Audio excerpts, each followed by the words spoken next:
Bonjour et bienvenue dans cette nouvelle vidéo de Draw My Economy. Aujourd'hui, on va voir que le prix de certains produits alimentaires va exploser. Mais avant de commencer, je vais répondre à la question qu'un de mes enfants m'a posée dans les commentaires. Il m'a écrit « Papa, à ton avis, qui m'a donné mon intelligence quand je suis né ?» Eh bien, sûrement ta mère. Moi, j'ai encore la mienne. Toujours avant de commencer, si vous n'êtes pas abonné, je vous suggère de le faire et de cliquer sur la cloche pour être prévenu lorsque je sors une nouvelle vidéo. Vous pouvez aussi soutenir la chaîne financièrement en cliquant sur le bouton « Rejoindre » qui est juste en dessous de la vidéo. Cicéron rentre tout juste de Disneyland avec sa petite famille. Cicéron, c'est pas carré, je vous en ai déjà parlé, c'est ce prof de mathématiques qui a épousé une ancienne prostituée et qui a eu 2 enfants avec elle. Dans la voiture, Cicéron parle avec son épouse, Ève. Il se demande si on ne va pas trop loin avec cette histoire de guerre entre la Russie et l'Ukraine. Par exemple, lui qui suit le sport, il a appris que les athlètes handisport russes avaient été suspendus des JO paralympiques de 2022. Et Ève, qui est maintenant professeure de français, lui dit qu'un de ses collègues a dû stopper ses cours sur Dostoïevski à l'université de Milan. Tout ça parce que Dostoïevski est russe. Et d'ailleurs, ils sont contents d'être allés à Disney ce week-end, parce qu'ils se disent que si ça continue comme ça, d'ici une semaine, Disney va annoncer l'arrêt des montagnes russes. Bref, tous les deux sont d'accord pour dire qu'il y a probablement un emballement sur cette guerre Russie-Ukraine, comme il y avait eu un emballement sur le Covid. Sur le trajet, pour faire un plein d'essence, Cicéron s'arrête à la station-service. Et il s'aperçoit que le prix du litre a dépassé les 2 €. Pour lui, c'est un véritable problème, parce que, habitant en province, il a besoin de sa voiture pour aller travailler. Et 2 € le litre, ça devient un prix vraiment excessif. Alors, il s'en doutait parce qu'il a entendu que le prix du baril de pétrole avait complètement explosé depuis la guerre entre la Russie et l'Ukraine. Et si le prix du baril de pétrole explose, il se doute bien que le prix à la pompe va continuer à augmenter. Mais tout de même, ça commence à être énorme. Surtout que sa réflexion, c'est maintenant de se demander si cette augmentation, il ne va pas la retrouver dans d'autres produits. Bref, Cicéron rentre chez lui, il dépose sa femme et ses enfants à la maison et il part faire quelques courses. Pour commencer, il s'arrête à la boulangerie. Charlotte aux fraises est à l'arrière de la boulangerie en train de faire des muffins. Elle se rappelle d'ailleurs le dicton de son prof de pâtisserie. Quand des mouches se prennent dans la pâte à muffins, le sage ajoute des raisins. Charlotte entend Cicéron qui rentre et elle va dans la boutique. Cicéron commande du pain et quelques pâtisseries et il en profite pour engager la conversation avec Charlotte. En fait, Cicéron a entendu dire que l'Ukraine était un gros producteur de blé, un peu comme la Russie, et du coup, il se demande si le prix du blé ne va pas augmenter et donc le prix du pain avec. Charlotte lui dit que le prix du blé a déjà très fortement augmenté et que vendredi dernier, par exemple, le prix du blé meunier a passé les 400 $ la tonne, ce qui est un prix symbolique. Mais elle n'est pas très inquiète sur le prix de la farine. D'abord parce que les meuniers ont déjà du blé en réserve. Et puis qu'elle-même a de la farine en réserve. Du coup, l'augmentation du prix du blé ne devrait peser sur le prix du pain que dans plusieurs semaines.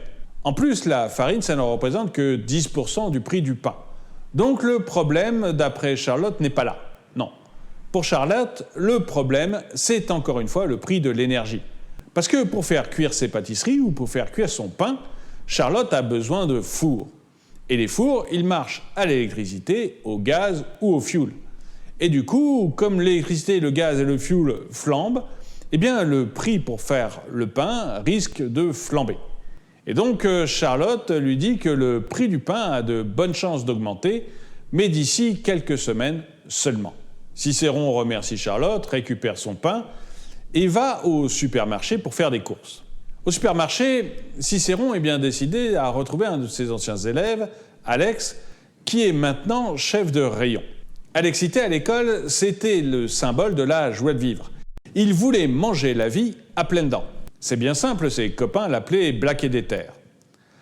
Mais là, Cicéron retrouve un Alex un peu sombre. En fait, Alex vient d'avoir de mauvaises nouvelles sur l'augmentation des prix.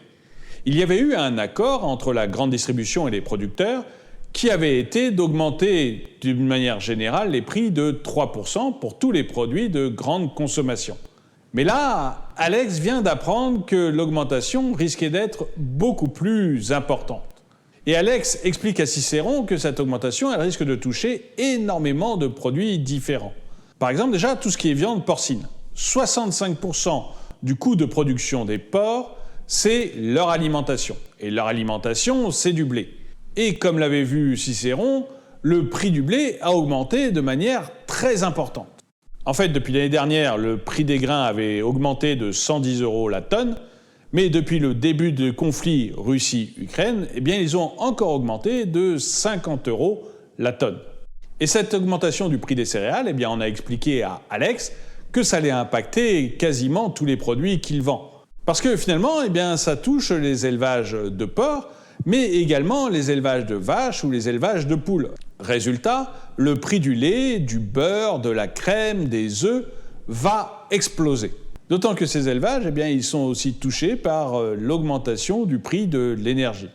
Et ce qui inquiète le plus les chefs d'Alex, eh bien, c'est le prix de l'huile. Parce que l'huile de tournesol, en elle-même, elle est déjà utile. Mais en plus, elle rentre dans la composition d'énormément de produits différents, comme par exemple les chips. Et le principal exportateur d'huile de tournesol, eh bien, c'est l'Ukraine, qui représente à elle seule 50% du marché mondial. Et si on ajoute la production qui est faite en Russie, eh bien, on atteint 80% de la production mondiale. Et du coup, là, les patrons de Alex, ils lui ont dit qu'il fallait s'attendre à énormément d'augmentation sur les produits transformés dans lesquels intervient l'huile de tournesol.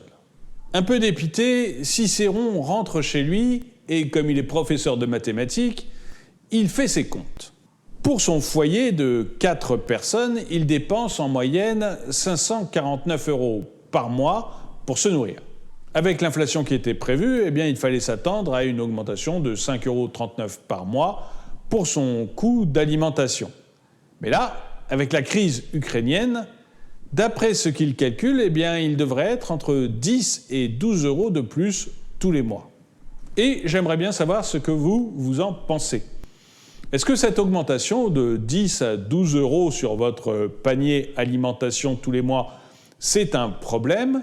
Ou est-ce que finalement c'est quelque chose que vous allez pouvoir absorber sans difficulté? Dites-le moi dans les commentaires. Et le dicton du jour. L'alcool n'est pas la réponse, mais au moins, il permet d'oublier la question. Merci d'avoir regardé cette vidéo, mettez-lui un pouce vers le haut, commentez-la, partagez-la. Merci à tous ceux qui soutiennent la chaîne, et je vous dis à très bientôt.